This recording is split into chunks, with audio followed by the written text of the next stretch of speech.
আমি একটা প্রশ্ন করব, যে উত্তর দিতে পারবে তাকে তার কাছে 2000 টাকা নিব।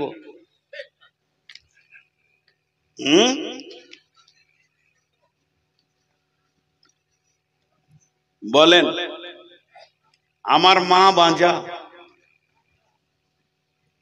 এর উত্তর কি? আমার মা বাঁজা হয়? আমার মা বাঁজা, মা বাঁজা হয়? মা হয়ে গেল, তার বাঁজা কি হলো? আমার খালা বাঁজা হতে পারে, আমার চাচি হতে পারে, কিন্তু আমার মা কে বলে? মা বাঁজা হয় না। 86 বছরের বৃদ্ধ লাঠি ছাড়া হাঁটতে পারে না, চোখের চশমা নাকের ডগে থাকে, আর ইউ হয়ে গেছে, শরীরটা বেঁকে, রান্না করে খাচ্ছে। বৃদ্ধ আর বৃদ্ধা বেঁচে আছে, 86 বছর বয়স, 8টা ছেলে জন্ম দিয়েছে। 8টা তরু তাজা বেটা, 8টা বেটিগুলো তো বিয়ে হয়ে গেছে। 8টা বেটা, 8টা বউ নিয়ে দাপিয়ে দুনিয়া করছে। মা আব্বা রান্না করে খেয়েছে। জনৈক আলিম গিয়ে বলছে, চাচি কেমন আছেন? চাচি হয়, ঘটনা সত্য, কোথাকার বলবো না। চাচি কেমন আছেন? বলে, বাঁঝা মানুষ যেমন থাকে ওরকম আছি বাবা। মসজিদ বানাচ্ছে, কিন্তু মসজিদ ঢুকবে না, মসজিদকে বাঁধা করে রাখবে। আল্লাহ বলছে, তুই মসজিদকে খেলতামাশা পেয়ে গেছিস না? সালাত আদায় করো, ওয়া আতাজ যাকাতা, ওয়া আতাজ যাকাতা। যে ব্যক্তি যাকাত দেয় না, সে মসজিদ কমিটি হবে না, তার কাছে মসজিদের টাকা থাকবে না, এবং তার টাকাও মসজিদে নেওয়ার ব্যাপারে অনেক সন্দেহজনক কথা আছে। হাজি ভাই, আবার একটা উদাহরণ দিব, ধ্যান দিয়ে শুনেন। আমি আমার নাতনিকে কোলে নিয়ে আছি, আর হিসু করে দিল। বাচ্চা ছেলে মেয়ে পেচ্ছাপ করে দিল, তো আমার লুঙ্গিটা গোটাই ভিজে গেল, কিন্তু গাড়ি রেডি, 1 মাসের জন্য জালসাই বেরিয়ে যাব উত্তরবঙ্গে। ড্রাইভারও রেডি, খালি আদর করে কোলে নিতে গেলাম, আর হিসু করে দিল। লুঙ্গিটা নিতেও হবে, আবার ছেড়ে গেলে হবে না, 3-4টা লুঙ্গি নিব। চট করে লুঙ্গিটা চেঞ্জ করে রেখে দিলাম, একটু আদু আদু করে ভাঁজ করে। আমার বিবিকে বললাম, লুঙ্গি 3 টাকা ভরে দাও তো, কিন্তু আসলে ওটাকে আলাদা ক্যারিতে ভরতে হতো, ও না পাক, ওটা আলাদা ক্যারিতে ভরতে হতো, তারপরে ব্যাগের সাইডে বা গাড়ির সাইডে ফেলে রাখতে হতো, যেখানে জালসা করতে যাব ধুয়ে নেবো। কিন্তু আমার বিবি অত খেয়াল না করে 3-4টা লুঙ্গি জামা কাপড়কে ব্যাগে ভরে দিল। এবার কি করব বলেন, কি করব বলেন? কি সন্দেহ পড়ে গেলাম।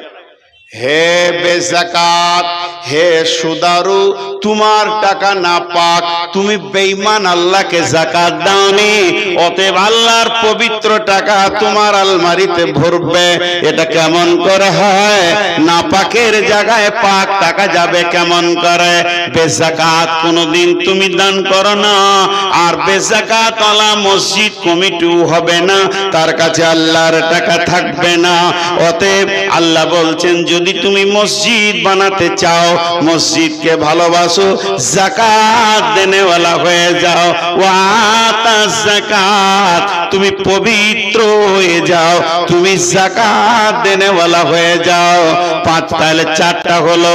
1 নম্বর আল্লাহর উপরে ঈমান আনো, 2 নম্বর আখিরাতের উপরে ঈমান আনো, 3 নম্বরে নামাজ পড়ো, 4 নম্বরে যাকাত দাও, 5 নম্বরে ওয়ালাম ইয়াখশা ইল্লাল্লাহ, আল্লাহ ছাড়া পৃথিবীর কাউকে ভয় করিও না।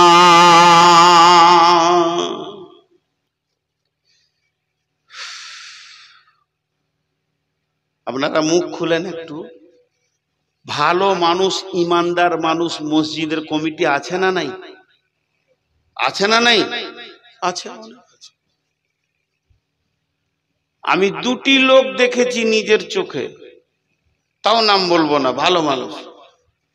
30 বছর তার কাছে মসজিদ আছে, 25 বছর, 25-30 বছর মসজিদটা আমার হাতে দিল, ভেঙে এক্সটেনশন করতে হবে। তো খালি আমি বললাম, ভাই গত টাকাগুলো কোথায় আছে?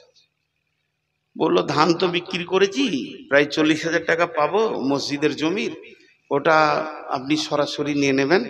আর যেটা মসজিদের কোটোতে উঠে না, আমার কাছে আছে, পরশু দিয়ে দেব।